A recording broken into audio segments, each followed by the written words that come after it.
जय श्री राम। प्रिय भक्तों, आप सभी का इस पवित्र और दिव्य कथा में हृदय से स्वागत है। आज हम सुनने जा रहे हैं एक ऐसी कहानी जो सिर्फ एक कथा नहीं बल्कि जीवन बदल देने वाली सच्चाई है। एक ऐसे व्यक्ति की कहानी जो कभी डाकू था, लुटेरा था, लेकिन वही आगे चलकर बना रामायण का रचयिता।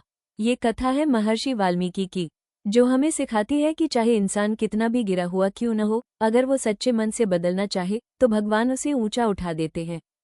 तो भक्तों, इस दिव्य यात्रा को शुरू करने से पहले कमेंट में लिखें जय श्री राम और अपने मन को शुद्ध करके इस कथा को सुनने के लिए तैयार हो जाइए। बहुत समय पहले एक जंगल में एक खतरनाक डाकू रहता था, जिसका नाम था रत्नाकर। रत्नाकर का जीवन पापों से भरा हुआ था।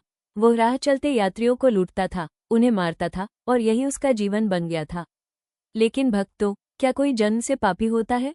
नहीं, रत्नाकर भी कभी एक मासूम बालक था, लेकिन परिस्थितियों ने उसे ऐसा बना दिया। उसका परिवार बहुत गरीब था और अपने परिवार का पेट भरने के लिए उसने गलत रास्ता चुन लिया। वो सोचता था, मैं जो भी कर रहा हूँ अपने परिवार के लिए कर रहा हूँ, इसमें क्या गलत है? लेकिन उसे यह नहीं पता था कि पाप चाहे किसी के लिए भी किया जाए, उसका फल तो भुगतना ही पड़ता है। एक दिन जंगल में नारद मुनि जा रहे थे। रत्नाकर ने उन्हें रोक लिया और कहा, जो कुछ भी तुम्हारे पास है मुझे दे दो, नहीं तो जान से मार दूंगा। नारद मुनि मुस्कुराए और शांत स्वर में बोले, तुम ये सब क्यों कर रहे हो? रत्नाकर ने कहा, मैं ये सब अपने परिवार के लिए करता हूँ, ताकि उन्हें कोई तकलीफ न हो। तब नारद मुनि ने एक ऐसा सवाल पूछा जिसने उसकी जिंदगी बदल दी। उन्होंने कहा, क्या तुम्हारा परिवार तुम्हारे इन पापों का भागी बनेगा? रत्नाकर चौंक गया, उसने कभी इस बारे में सोचा ही नहीं था। नारद मुनि ने कहा, जाओ अपने परिवार से पूछ कर आओ कि क्या वे तुम्हारे पापों का फल भी तुम्हारे साथ भोगेंगे। रत्नाकर तुरंत अपने घर गया और एक एक करके अपने परिवार से पूछा। उसने अपनी पत्नी से पूछा, क्या तुम मेरे पापों का भागी बनोगी? पत्नी ने कहा, मैं सिर्फ तुम्हारे द्वारा लाए गए भोजन की भागी हूँ, पाप की नहीं। उसने अपने बच्चों से पूछा, उन्होंने भी वही जवाब दिया। रत्नाकर का दिल टूट गया। उसे समझ आ गया कि वो जिनके लिए पाप कर रहा था वे उसके पापों में उसके साथ नहीं हैं। वह वापस नारद मुनि के पास गया और उनके चरणों में गिर पड़ा। रोते हुए बोला, मुझे माफ कर दीजिए, मुझे रास्ता दिखाइए, मैं इस पाप से बाहर निकलना चाहता हूँ। नारद मुनि ने उसे एक सरल उपाय बताया। उन्होंने कहा, तुम राम नाम का जाप करो। लेकिन रत्नाकर इतना पापी था कि वो राम भी नहीं बोल पा रहा था। तब नारद मुनि ने कहा, ठीक है, तुम मरा बोलो, बार बार बोलो।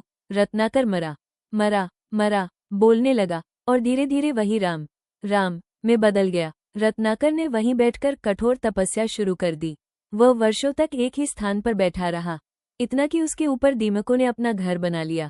उसका शरीर पूरी तरह मिट्टी में ढक गया और वो एक वाल्मीकि मतलब मग का टीला बन गया।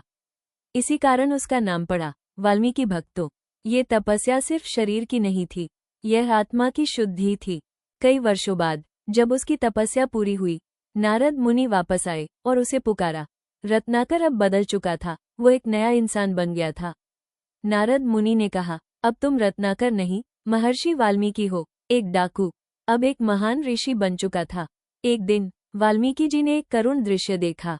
एक शिकारी ने एक पक्षी को मार दिया और उसका साथी पक्षी रोने लगा। उस पीड़ा को देखकर वाल्मीकि जी के मुख से स्वतः श्लोक निकल पड़ा। यहीं से शुरू हुई रामायण की रचना। उन्होंने भगवान राम के जीवन को शब्दों में पिरोया और दुनिया को एक अमर ग्रंथ दिया। जब माता सीता वनवास में थीं, तब उन्होंने वाल्मीकि आश्रम में शरण ली। वहीं लव और कुश का जन्म हुआ।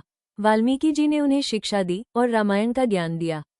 बाद में लव कुश ने स्वयं रामायण का गान किया और पूरी दुनिया को ये दिव्य कथा सुनाई। भक्तों, ये कथा हमें क्या सिखाती है?